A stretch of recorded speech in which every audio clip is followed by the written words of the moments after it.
Pemirsa, kita akan memasuki kabar nang Panambayan. Dinas Kelautan Wan Perikanan Provinsi Kalimantan Selatan melalui Unit Pelaksana Teknis Daerah atau UPTD Pelabuhan Perikanan Banjarraya Banjarmasin memberikan bingkisan kepada pelaku usaha di kawasan pelabuhan perikanan di halaman kantor UPTD Pelabuhan Banjarraya Banjarmasin, Jalan Barito Hulu, Banjarmasin Barat, malam Sabtu 29 Desember 2023. Dinas Kelautan Wan Perikanan Provinsi Kalimantan Selatan melalui Unit Pelaksana Teknis Daerah UPTD Pelabuhan Perikanan Banjarraya Banjarmasin memberikan bingkisan kepada pelaku usaha di kawasan pelabuhan perikanan di halaman kantor UPTD Pelabuhan Banjarraya Banjarmasin, Jalan Barito Hulu, Banjarmasin Barat, malam Sabtu 29 Desember 2023. Kepala UPTD Pelabuhan Banjarraya Banjarmasin Ahmad Jaki Wahetakuni Prima TV membedakan pemberian bingkisan ini adalah sudah menjadi agenda rutin saban pergantian tahun sebagai bentuk apresiasi kepada bubuhan pelaku usaha yang telah rutin melakukan pembayaran yang berdampak langsung terhadap hasil pendapatan daerah. Di penghujung tahun 2023, ujar Ahmad Jaki, pendapatan melampaui target yaitu mencapai 105% dari 936 juta rupiah. Hasil pendapatan yang bersumber dari retribusi sewa gudang wan warung.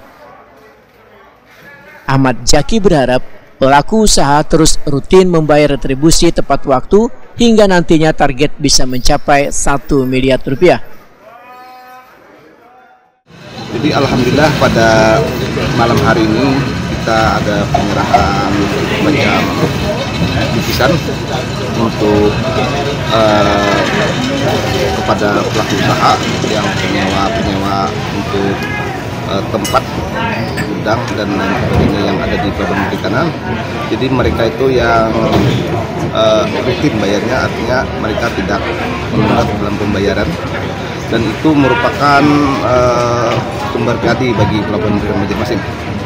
Jadi alhamdulillah pada tahun 2023 ini pelabuhan perikanan Banjarmasin ini dari target yaitu dan terrealisasi sekitar 105%.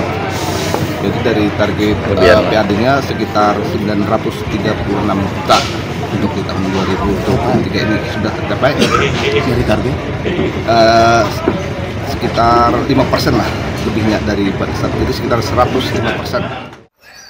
Salah satu pelaku usaha perikanan Jaya mengucapkan terima kasih atas penghargaan yang diterimanya. Jaya menyatakan memberikan apresiasinya kepada pengelola pelabuhan perikanan yang selalu berupaya meningkatkan fasilitas wan pelayanan walaupun masih ada wadah gedung es yang hingga wayah ini masih rusak. Lebih meningkatkan lagi PAD untuk tahun-tahun akan datang biar semangat apa bagian penyewa nih kan, itu pengharapan kami. Kalau kalian dapat juga? Kalau kita sudah tahun dulu sudah. Kalau bergantian ini apa mencontohkan supaya yang lain lebih memperhatikan lagi kan, sewa tempat, sewa lahan gitu kan. Ya alhamdulillah itu jadi penyemangat gitu. Dan sebagainya. Ya, alhamdulillah selama ini hampir 3 tahun inilah, 4 tahun jalan lah sudah ini. Fasilitas sudah terpenuhi sudah, jadi tinggal meningkatkan lagi. Terutama kan pelabuhan yang baru ini, apa penerus D ini meningkatkan terus gitu. Kira-kira apa yang ditingkatkan? Pelayanan, pelayanannya, kebersihannya, artinya antara pengusaha, pelaku usaha dan dinas terkait itu kan ada kerjasama yang besar. Kalau untuk fasilitas ya alhamdulillah tercukupi sudah. Memang ada kendala di gudang es, makanya tadi kan ada yang mengusahakan mudah-mudahan ke depannya bisa diperbaiki lagi.